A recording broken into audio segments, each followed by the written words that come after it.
three things, that is what a mortgage lender is mainly looking at when they're determining whether or not to approve you for a home loan. Now, you might be thinking that list is a little bit longer because of all the documentation and paperwork that a mortgage lender gets from you when they're wanting to try to approve you for a mortgage loan, but it's really centered around three main things. And that's what we're going to get into in this episode so that you know where you need to place your focus to ensure that you get approved for that home loan. So the first thing, your income. That is the big thing that a lot of people focus on when it comes to purchasing a home, because your income, as you might think, determines how much you can actually purchase.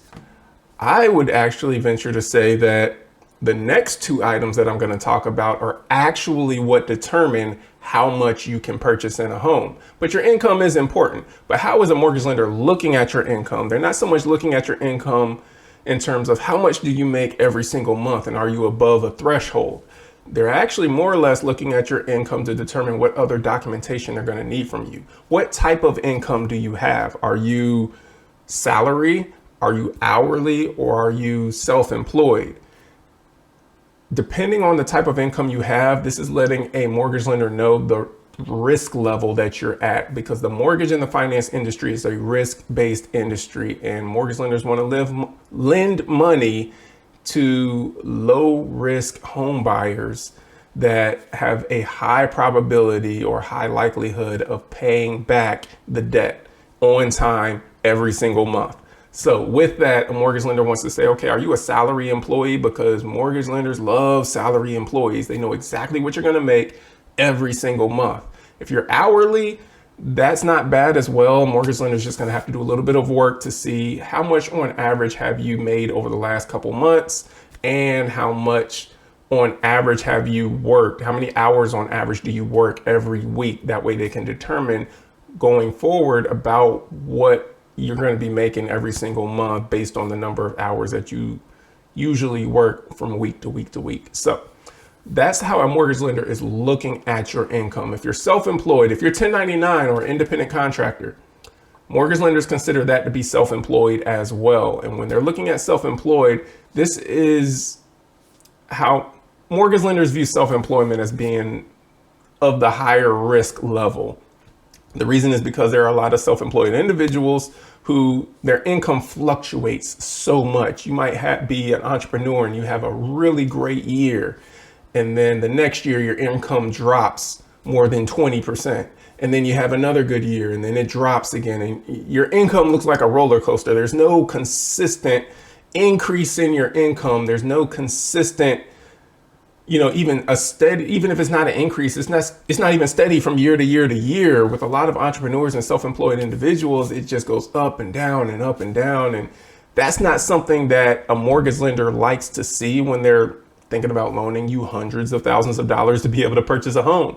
And so that's how a mortgage lender is looking at your income. Not so much how much you're making, but what type of income you have. And then from there, they're actually going to be looking at, is there a trend of how much you get from month to month to month or from year to year? So after income, the number two thing is debt. They are looking at the minimum required monthly payments for any debts that are listed on your credit report. So let's say that you have a car loan, student loans, credit cards, personal loans. Those are the four main types of debts that will be listed on your credit report. Car notes, student loans, credit cards, personal loans. Now, there are other debts that can be listed on your credit report, but those are the main ones. And there are some debts that don't normally show up on your credit report, such as internet bill, your cell phone bill, utilities bill. Those things normally don't show up on your credit report. However, if you don't pay them, they can show up on your credit report as collections. So even items that don't normally show up on your credit report, you want to make sure you pay all of your bills on time every month, because not paying them for long enough can cause them to show up on your credit report as a collection.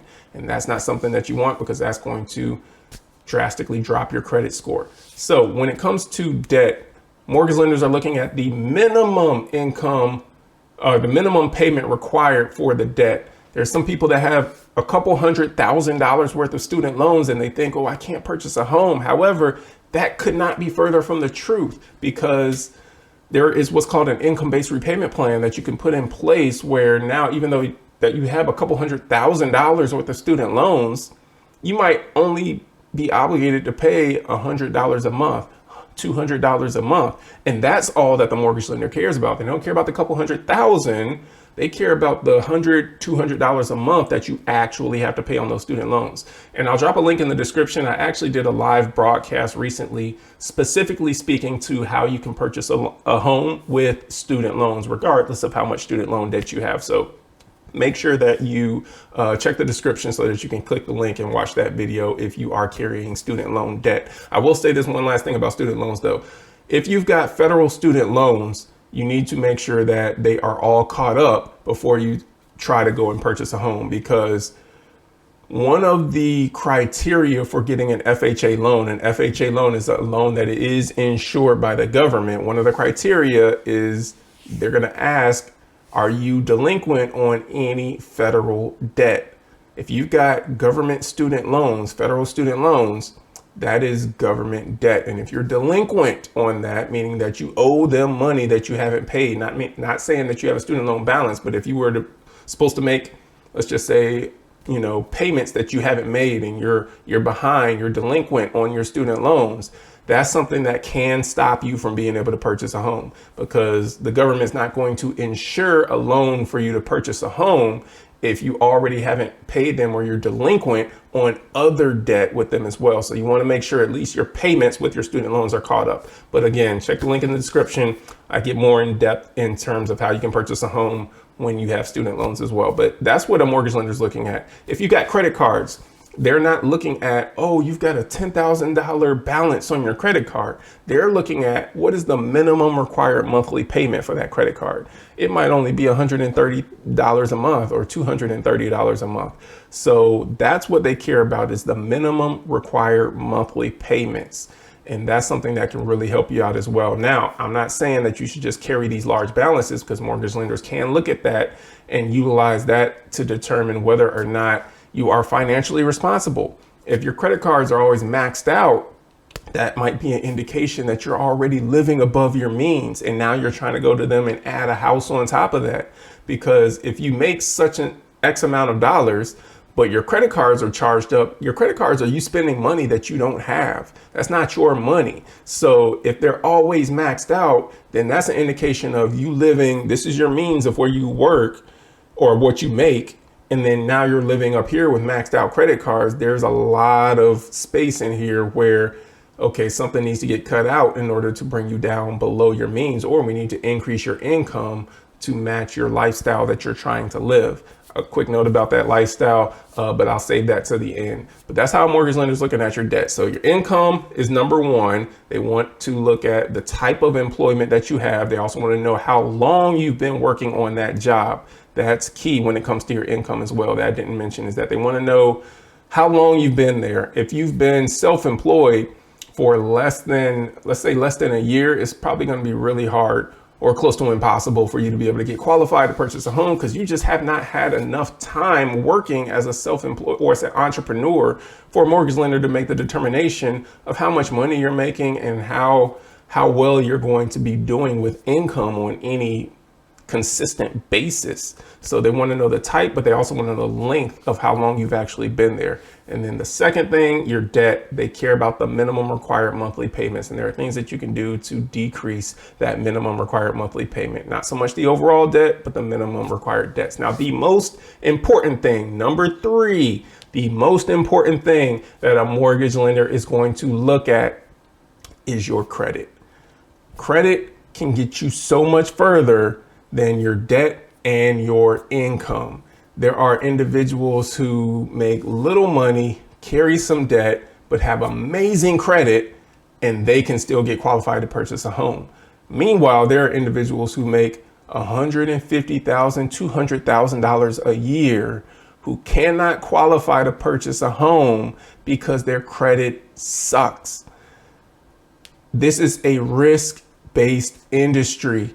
The mortgage and financial industry, they're in the business of investing their money in people like you who are a lower risk. If you are a higher risk individual, that's going to raise some concerns in which a mortgage lender might not want to give you hundreds of thousands of dollars to purchase a home if you're already showing that you have a lot of late payments, meaning you can't make your bill payments on time. You've got missed payments, you've got collections, meaning that you may have just ignored paying your bills altogether, or charge-offs or whatever it might be. They want to know that, hey, you're the type of person that's always going to be making payments for all of your bills on time every month. We don't need to worry about you. Your credit is going to take you so much further. And so because of that, you want to invest the time into doing what's necessary to have a type of credit profile that a mortgage lender looks at and wants to give you money. So a couple things that you can do with that is making sure that every single bill that you have is paid on time, whether it's a credit card bill, whether it's the car note, whether it's a cell phone bill or a light bill, whatever it is. Pay all of them, insurance bills, pay all of them on time every single month. Don't miss a payment. Prioritize paying all of your debt and all of your bills on time every month. Doing that for a consistent period of time in and of itself is going to do more for you than any type of credit repair that you might be seeking. That said, I'm going to drop some links in the description so that if there are some inaccurate information that you're currently having on your credit report that you need to get disputed off, I'm going to drop some links in the description whereby you can actually access free credit report or credit dispute software that will help you be able to dispute those negative, incorrectly reporting items off of your credit report. In the software, you're also able to help track finances, expenses, and manage your financial picture as well. But I'll drop that link in the description, so make sure you check on that. But back to what I was saying earlier, the biggest thing that you can do to help yourself with being able to purchase a home is making sure that your credit is in order, making sure all of your bills are paid on time, all of your debts, even the ones that don't show up on your credit report, are paid on time. The next thing, make sure that those credit card balances are low. Make sure that you're not maxing out your credit cards, but that your credit cards stay paid down below 30% of the credit limit. If you can get it below 10% of your credit limit, that's even better. So for example, that looks like if your credit limit is $1,000, you got a credit card with $1,000 credit limit. Keep your card charged up no higher than $300. That's 30% of $1,000. If you can keep it charged up to $100 or less, that's even better. Now you might be thinking, well, why do I have $1,000 limit then? That's part of the interesting dynamic with credit. You get these credit limits, but not so that you can max them out. It's so that you can actually prove that you don't need to utilize all of that credit. You have so many people that they'll get credit and then they max out their credit cards.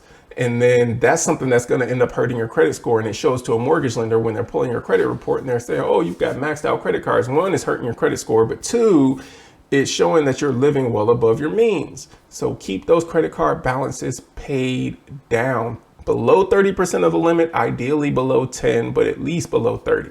So that is the biggest thing. Make sure you're doing what you need to do. Oh, and one other thing that I don't want to forget, which a lot of people tend to actually miss because they're so focused on the items that are showing up on their credit report that they don't read the personal information section. This is huge. Make sure that your personal information section on your credit report is accurate. There was a study done a while ago, actually, that stated that approximately 79% of individuals have errors on their credit report. And a lot of these errors can be something as small as a misspelled name. It could be something as big as fraud. Maybe you've got a couple different social security numbers showing up on your credit report. That's something that's happened as well, which could be indicative of fraud. Having a name on your credit report that's not yours, or a different spelling of your name, could also be something that you might want to look a little bit deeper into, because that can also be an indication that maybe someone else is trying to utilize your social security number to open up some lines of credit. And that could be something that you definitely want to know about as well. But look at your personal information. Look at the employers that are listed on your credit report, if you even have employers that are listed on there, and making sure those are accurate. Look at the previous addresses. I am constantly pulling credit reports because as a mortgage loan officer, that's part of my job in helping to approve people to be able to purchase a home. And one of the things that I see so often is that I'll look at an individual's credit report and there are 8 different addresses that might be showing up on their credit report. And now we have to get a verification for all of these addresses that are showing up on the credit report. So it's like, okay, this address, is this a house that you recently purchased? Is it one that you own? Is it one that you used to live at, that you used to rent? So we can get explanations for all of these addresses. And surprisingly, some of these addresses aren't even associated with the individual whose credit report, who owns the credit report. Some of them are like, I had no idea what that address is. I don't know why that address is on there. There are things that will show up on your credit report which have nothing to do with you. Again, you want to look into that stuff because that could be a sign of identity theft. It could be a sign of fraud. It could be a sign of something that is hurting or damaging your credit profile. And if you also get into a situation where you need to dispute items off of your credit, maybe you need to dispute collections, charge-offs, late payments off of your credit report. If you've got incorrect personal information, that's going to make it so much harder for you to dispute correct items or incorrect items off of your credit report. And the reason is because the credit bureaus are trying to utilize whatever they can to validate the information, to leave that information on your credit report, because the credit bureaus make money when other creditors report your personal information to them. So the credit bureaus want to keep as much stuff on your credit report as possible. So if something's being reported to your credit report, but it's being reported in an incorrectly spelled name, and you don't correct the personal information, you don't correct the spelling of the name, that's going to hurt and make it harder for you to be able to have those incorrect items removed from your credit report. So the first thing you need to do, if you're repairing your credit, if you're not repairing your credit, just go through your entire credit report and check to make sure that all of the information that's being reported on your credit report is accurate, including your personal information, the spelling of your name, your social security number, any employers listed on your credit report, your address history. You want to make sure all of that information is correct. And if it's not, remove it. As far as names are concerned, one name. That's all that should be on there, not different versions of your name, not your name spelled as a junior or last name last name, comma, first name, last name, comma, first name, middle initial, first name, middle initial, last.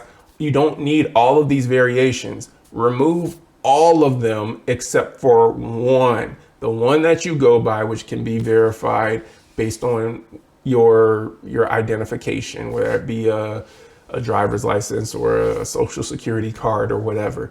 But you want one name showing up on there, not all of these different versions of your name, even if they are you, one showing up on your credit report. So that's going to be something that's going to help you huge. Again, I've got other videos and content where I talk about what you need to do to properly dispute your credit. And so I'll drop some of those links in the description as well, so that you can check those out and make sure that you're getting this thing done the right way. But those are the 3 things: income, debt, and most importantly, let's get that credit straight. So hopefully this has been beneficial. Thank you for taking the time to tune in. I'm going to be coming back every single week, multiple times throughout the week, just putting out information that's going to help you move closer to home ownership. So take care, be blessed. Oh, wait a minute. I totally forgot the lifestyle tip that I mentioned previously that I said I was going to come back to at the end.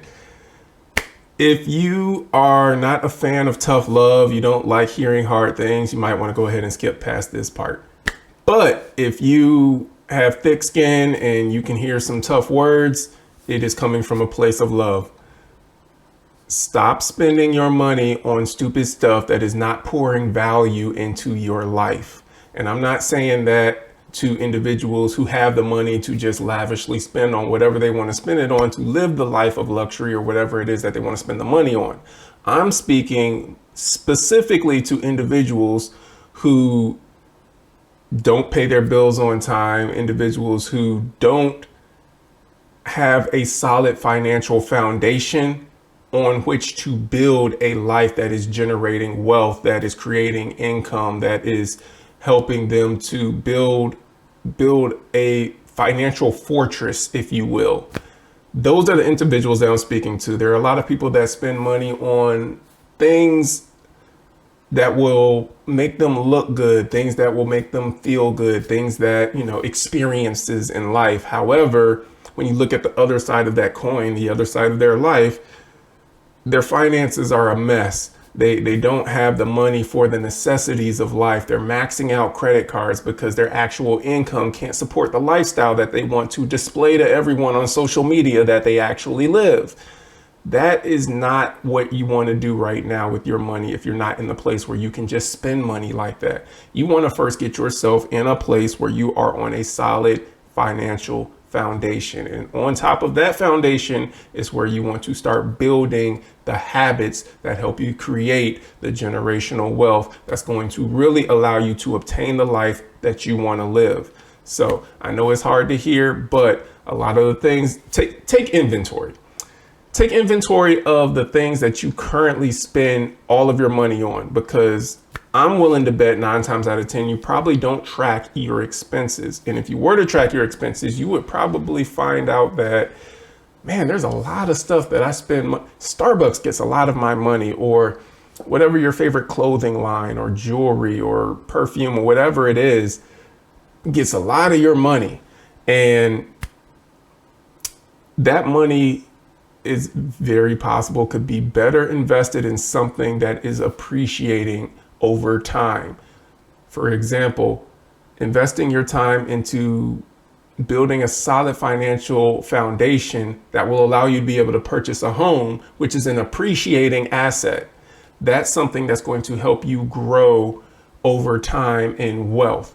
So rather than trading your time, which you can't get back, trading your time for money, and then utilizing the money that you traded your time for and spending that on an article of clothing, or spending that on a beverage, or spending that on something else that's going to cost more than what that thing is actually worth, because that's something that's depreciating over time. Instead, focus on utilizing your finances, your resources, the thing that you're trading your most valuable asset for, your most valuable asset being your time. Focus on the money that you receive from the time that you're trading it for, to building a financial platform, foundation that will allow you to actually create the wealth and grow the type of generational wealth that will allow you to live the lifestyle that you want to live. So don't fake it right now until you make it later, because what I see happen with a lot of people is that they don't end up making it later.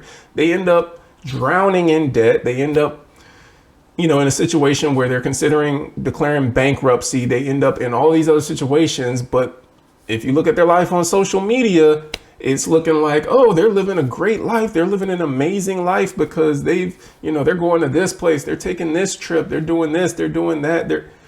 Meanwhile, their finances are a mess. They're a wreck, and they're not anywhere close to the lifestyle that they want to portray to other people that they actually live. Work on actually building a foundation that will allow you to have the wealth that you can live the life you want to live. So that's what I want to say. I'll leave it at that. Again, tough words to hear. I know there are probably going to be some people that have some things to say about that, but in any case, I stand firm on that. And I truly believe that, you work on building the foundation first, you build from that, and then you grow the wealth to live the life that you really want to live later on. So that is what I have for you. Take care. Be blessed. We'll see you in the next episode.